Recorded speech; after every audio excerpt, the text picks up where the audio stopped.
Welcome everyone to Universe Media. Today we are talking about the God of Thunder, Thor, Odin's son. Very funny movie. Very funny movie. First we're going to talk about our movie experience. We went to Amstar and they messed up the ticket. So we had to go to Walmart and hang out for an hour and come back.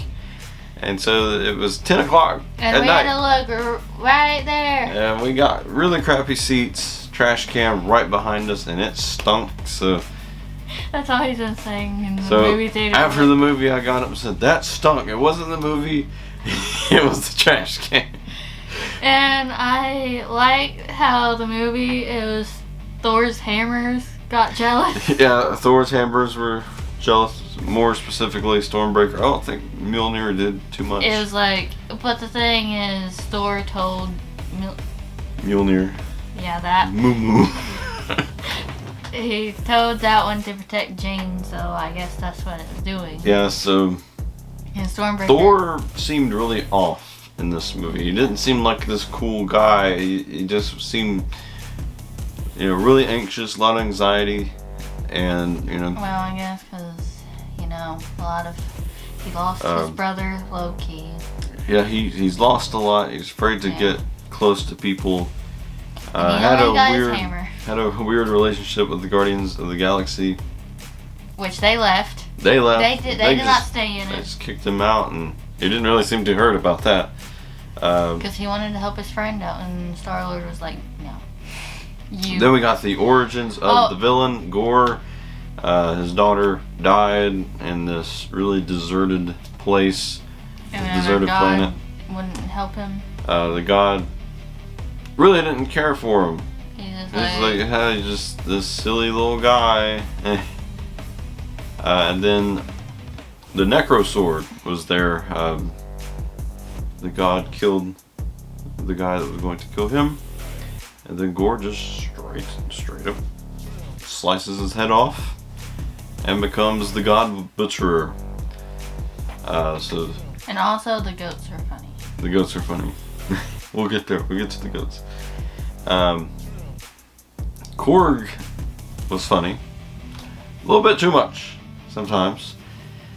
So I think they thought of like the stuff that worked in Ragnarok and just overdid it in this movie. So, which at some point, he was just ahead. Most of the movie just ahead. Don't get ahead of yourself.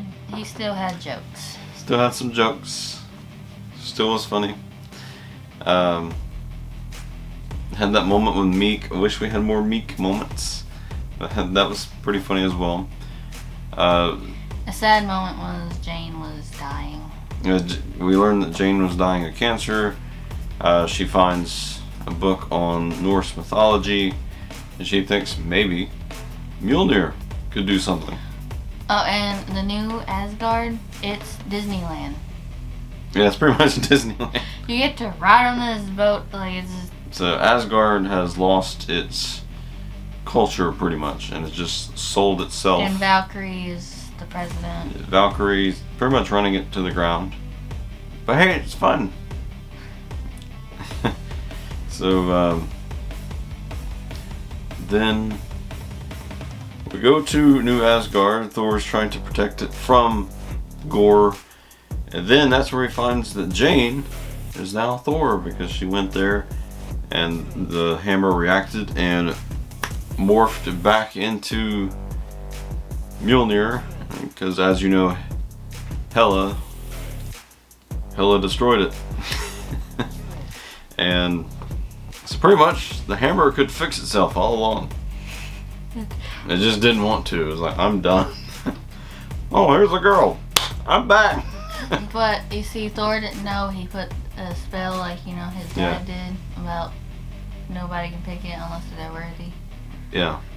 So Mjolnir kind of has a personality, but not as much as Stormbreaker does. Yeah, when Thor gets close to...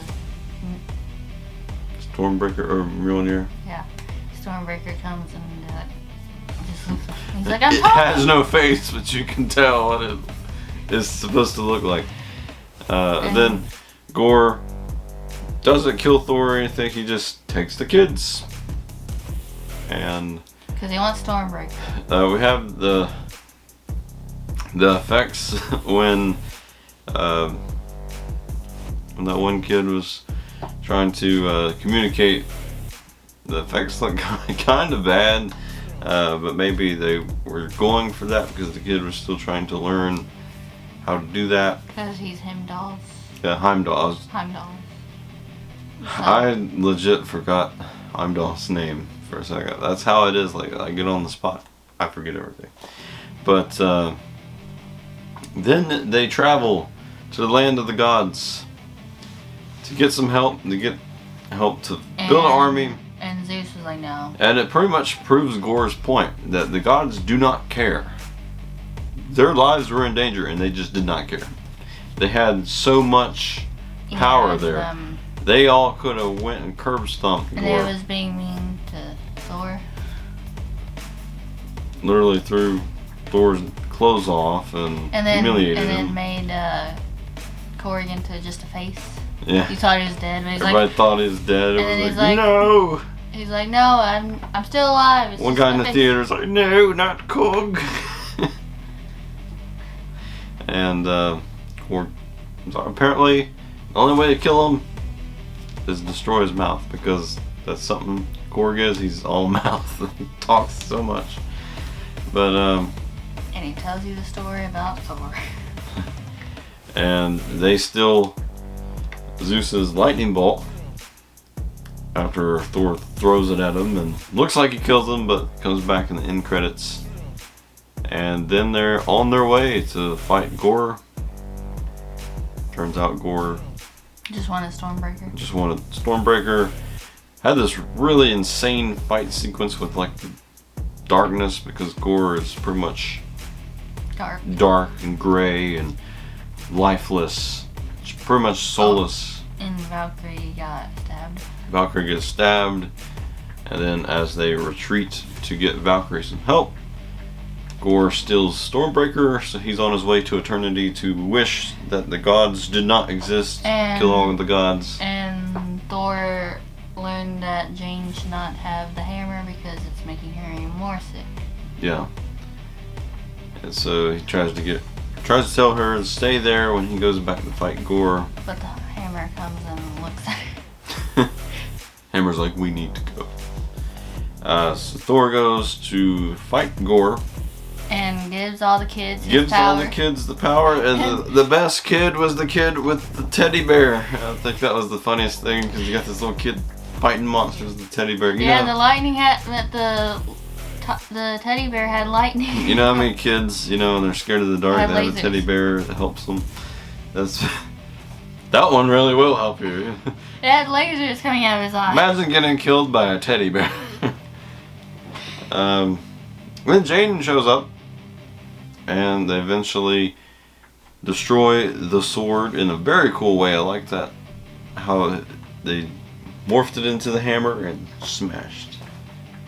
That was awesome. Mm-hmm. So Jane pretty much steals the show, and Thor tried to talk to talking to Gore. Yeah. And telling them that I'm going to stay with Jane because that's what love Yeah, is. so Gore reaches eternity because Thor's more focused on Jane and her final moments. And in that touches Gore, so he changes his heart and just wishes for his daughter back, which really, if that was his motive the entire time, I'm pretty sure Thor would have helped. Yeah. Problem solved. He's not like the other ones. But with the Necro Sword, it was pretty much poisoning his mind, and it weakened him, so without the sword, he's dying. And he doesn't want his daughter to be alone, but Jane says she won't be alone. Yeah, so... Now Thor is taking care of his daughter. And Jane says something to Thor in her final moments that we don't know what it is. Could have been something silly. Who knows? But then Thor pretty much has to raise Gore's daughter, who is a part of eternity now. And she has Stormbreaker, right? He has Mjolnir with a girly face. that The Love writes or draws on. So overall, I like the movie. It's pretty funny. I did not like it as much as Ragnarok. I think Ragnarok was funny, but didn't try to overdo it. It was like a cool Thor. Like that's the Thor that was cool. And this Thor seemed more broken, which storytelling wise was pretty, good. You know, it's Thanos' fault why Thor was broken. Pretty much shows, like Thor is not this perfect god. He is a broken man. And but now he's got love and he's strong. So that's pretty much protecting us. So the whole movie's called Love and Thunder. Then the big reveal is that it's now Love and Thunder. So that's a pretty cool reveal. Pretty solid movie. Just I think they tried too hard on the funny stuff. And funniest moment of the movie was when it was like, oh, there it is. There's the planet we need to go to, and they crash right into it. That was. And then the goats scream. And the goats scream. That's pretty much my favorite part of the movie. What was yours? The one where Stormbreaker is all upset and jealous. Because Thor lifted the other hammer and talked to it, and then Stormbreaker just comes into the screen and he's like, we're just talking. So, what we do here is we rate how we liked it. Red means do not watch this movie, it sucks. No one will watch this movie, no one will like it. This. Yellow flag means we didn't like it, but you might. Green flag means we liked it, for like a one-time watch, it's pretty good. White flag means we enjoyed it pretty good, so we might watch it a couple times. And checkered flag means it is the best movie ever. We'll watch it over and over and over. Which I think it's either a white flag or a green. For me, I'm gonna say a green. Yeah. It was pretty good. I don't know if it's like Ragnarok where I would want to watch it over and over. We've been watching Ragnarok a lot. I think Ragnarok was pretty perfect in a lot of ways. And Spider-Man still number one. No Way Home. Yeah, Emily loves No Way Home, which pretty awesome movie as well. Which it had a lot of emotions in it. So that was our review of Thor: Love and Thunder. Let us know what you thought of the movie in the comments below, and we'll see you in the next video, which I think will be She-Hulk.